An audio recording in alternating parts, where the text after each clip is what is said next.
श्री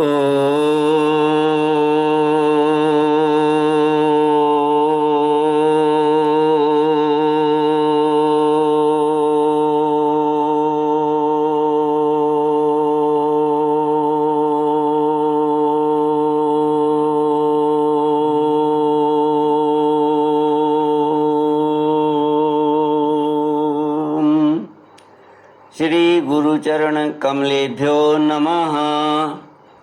श्री गणेशाय नमः। श्री सरस्वत्यै नमः। श्री विष्णवे नमः। श्री कृष्ण गोविंद हरे मुरारे। हे नाथ नारायण वासुदेव। श्री कृष्ण गोविंद हरे मुरारे। हे नाथ नारायण वासुदेव। हे नाथ नारायण वासुदेव। हे नाथ नारायण वासुदेव। श्री कृष्ण गोविंद हरे मुरारे। हे नाथ नारायण वासुदेव। ओम नमो भगवते वासुदेवाय। ओम नमो भगवते वासुदेवाय। कृष्णाय वासुदेवाय हरये परमात्मने प्रणतक्लेशनाशाय गोविन्दाय नमो नमः। सच्चिदानन्दरूपाय विश्वोत्पत्त्यादिहेतुवे तापत्रयविनाशाय श्रीकृष्णाय वयं नमः। सच्चित आनंद स्वरूप परमात्मा जो सृष्टि के उत्पत्ति, पालन और संहार करता है तथा जीवों के आध्यात्मिक, आदि दैविक, आदि भौतिक तापों को नष्ट करने वाले हैं, अर्थात जीवों के मानसिक, शारीरिक और भौतिक दुखों को दूर करने वाले हैं, उन श्री कृष्ण भगवान को हम नमस्कार करते हैं।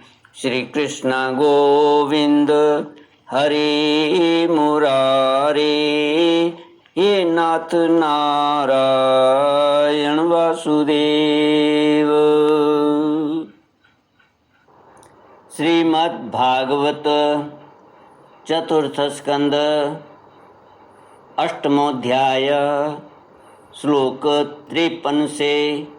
नारद उवाच जप्यश्च परमो गुह्य श्रूयतां मे नृपात्मज।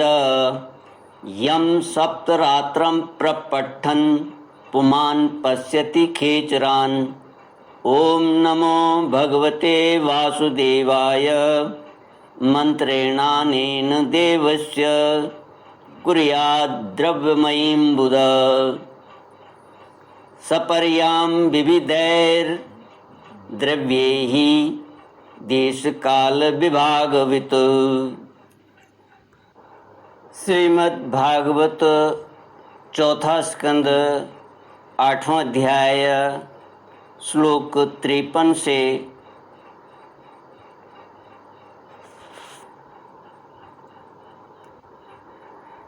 नारद जी का ध्रुव जी को भगवान के नाम का जप, ध्यान की विधि बताना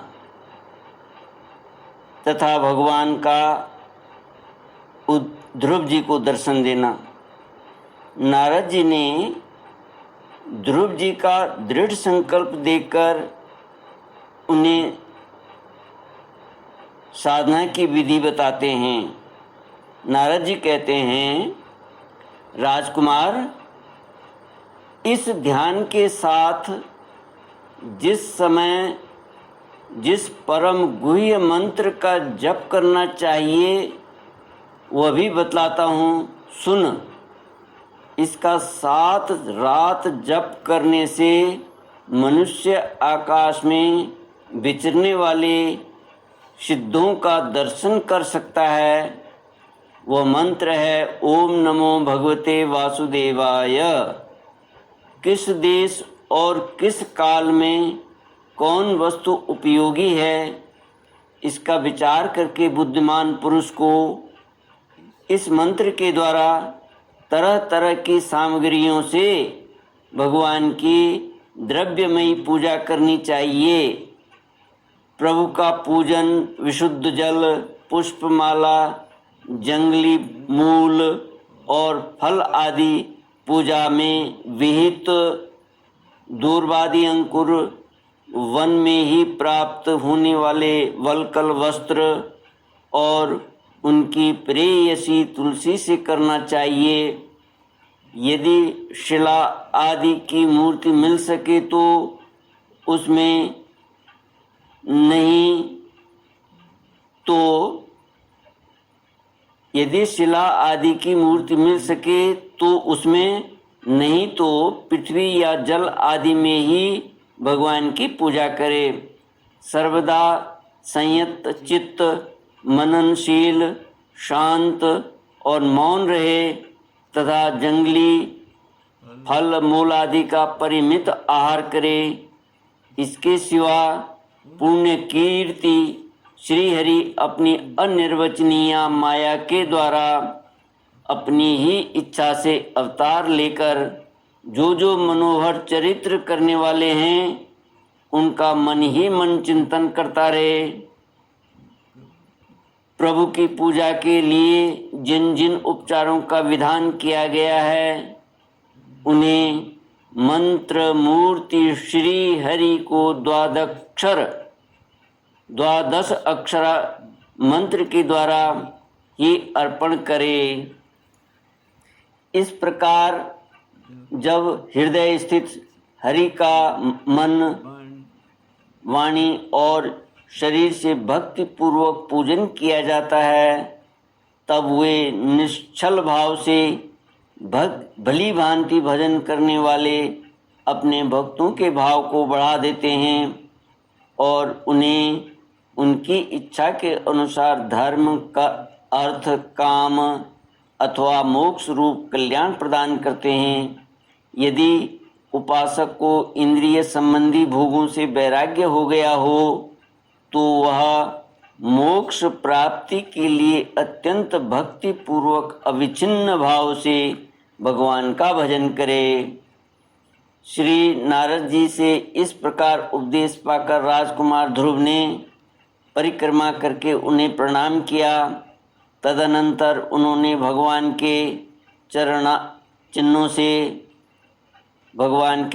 चिन्हों से अंकित परम पवित्र मधुवन की यात्रा की। ध्रुव के तपोवन की ओर चले जाने पर नारद जी महाराज उत्तानपाद के महल में पहुँचे। राजा ने उनकी यथा योग्य उपचारों से पूजा की।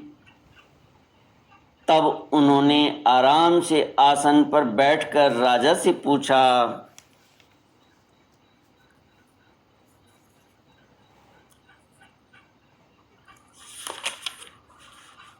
श्री नारद जी ने कहा, राजन, तुम्हारा मुख सूखा हुआ है, तुम बड़ी देर से किस सोच विचार में पड़े हो?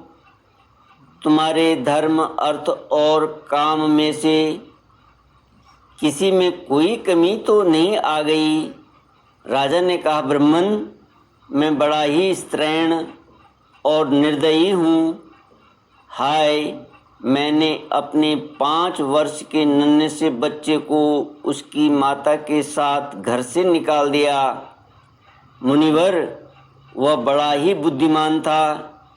उसका कमल सा मुख भूख से कुमला गया होगा। वह थक कर कहीं रास्ते में पड़ गया होगा। ब्राह्मण, उस असहाय बच्चे को वन में कहीं भेड़िए न खा जाएं, अहो, मैं कैसा स्त्री का गुलाम हूँ।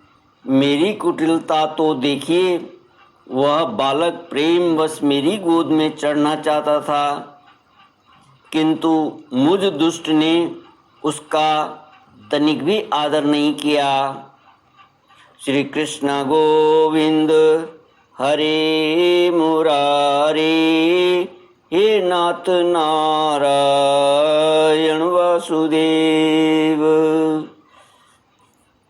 श्री नारद जी ने कहा, राजन, तुम अपने बालक की चिंता मत करो। उसके रक्षक भगवान है। तुम्हें उसके प्रभाव का पता नहीं है। उसका यश सारे जगत में फैल रहा है। वह बालक बड़ा समर्थ है। जिस काम को बड़े बड़े लोकपाल भी नहीं कर सके, उसे पूरा करके वह शीघ्र ही तुम्हारे पास लौट आएगा। उसके कारण तुम्हारा यश भी बहुत बढ़ेगा। श्री मैत्रेय जी कहते हैं, देव ऋषि नारद जी की बात सुनकर महाराज उत्तानपाद राजपाट की ओर से उदासीन होकर निरंतर पुत्र की ही चिंता में रहने लगे। इधर ध्रुव जी ने मधुवन में पहुंचकर यमुना जी में स्नान किया और उस रात पवित्रता पूर्वक उपवास करके श्री नारद जी के उपदेशानुसार एकाग्र चित्त से परम पुरुष श्री नारायण की उपासना आरंभ कर दी। उन्होंने 3-3 रात्रि के अंतर से शरीर निर्वाह के लिए केवल कैथ और बेर के फल खाकर श्री हरि की उपासना करते हुए 1 मास व्यतीत किया। दूसरे महीने में उन्होंने 6-6 दिन के पीछे सूखे घास और पत्ते खाकर भगवान का भजन किया। तीसरा महीना 9-9 दिन पर केवल जल पीकर समाधि योग के द्वारा श्री हरि की आराधना करते हुए बिताया। चौथे महीने में उन्होंने श्वास को जीतकर 12-12 दिन के बाद केवल वायु पीकर ध्यान योग द्वारा भगवान की आराधना की। 5वां मास लगने पर राजकुमार ध्रुव श्वास को जीतकर पर ब्रह्म का चिंतन करते हुए एक पैर से खंभे के समान निश्चल भाव से खड़े हो गए। उस समय उन्होंने शब्द आदि विषय और इंद्रियों के नियामक अपने मन को सब ओर से खींच लिया तथा हृदय स्थित हरि के स्वरूप का चिंतन करते हुए चित्त को किसी दूसरी ओर न जाने दिया। जिस समय उन्होंने महदादि संपूर्ण तत्वों के आधार तथा प्रकृति और पुरुष के भी अधीश्वर पर ब्रह्म की धारणा की, उस समय उनके तेज को न सह सकने के कारण तीनों लोग कांप उठे। जब राजकुमार ध्रुव एक पैर से खड़े हुए तब उनके अंगूठे से दबकर आधी पृथ्वी इस प्रकार झुक गई जैसे किसी गजराज के चढ़ जाने पर नाव पद पद पर दाईं बाईं ओर डगमगाने लगती है। ध्रुव जी अपने इंद्रिय द्वार तथा प्राणों को रोक कर अनन्य बुद्धि से विश्वात्मा श्री हरि का ध्यान करने लगे। इस प्रकार उनकी समष्टि प्राण से अभिन्नता हो जाने के कारण सभी जीवों का श्वास प्रश्वास रुक गया। इससे समस्त लोक और लोकपालों को बड़ी पीड़ा हुई और वे सब घबराकर श्री हरि की शरण में गए। देवताओं ने कहा, भगवान, समस्त स्थावर जंगम जीवों के शरीरों का प्राण एक साथ ही रुक गया है। ऐसा तो हमने पहले कभी अनुभव नहीं किया। आप शरणागतों की रक्षा करने वाले हैं। अपनी शरण में आए हुए हम लोगों को इस दुख से छुड़ाइए। श्री भगवान ने कहा, देवताओं तुम डरो मत। उत्तानपाद के पुत्र ध्रुव ने अपने चित्त को मुझ विश्वात्मा में लीन कर दिया है। इस समय मेरे साथ उसकी अभेद धारणा सिद्ध हो गई है। इसी से उसके प्राण निरोध से तुम सबका प्राण भी रुक गया है। अब तुम अपने अपने लोकों को जाओ। मैं उस बालक को इस दुष्कर तप से निवृत्त कर दूंगा। श्री कृष्ण गोविंद हरे मुरारे, हे नाथ नारायण वासुदेव। इति श्रीमद्भागवते महापुराणे पारमहंस्यां संहितायां चतुर्थस्कन्धे ध्रुवचरितेष्टमोऽध्याय।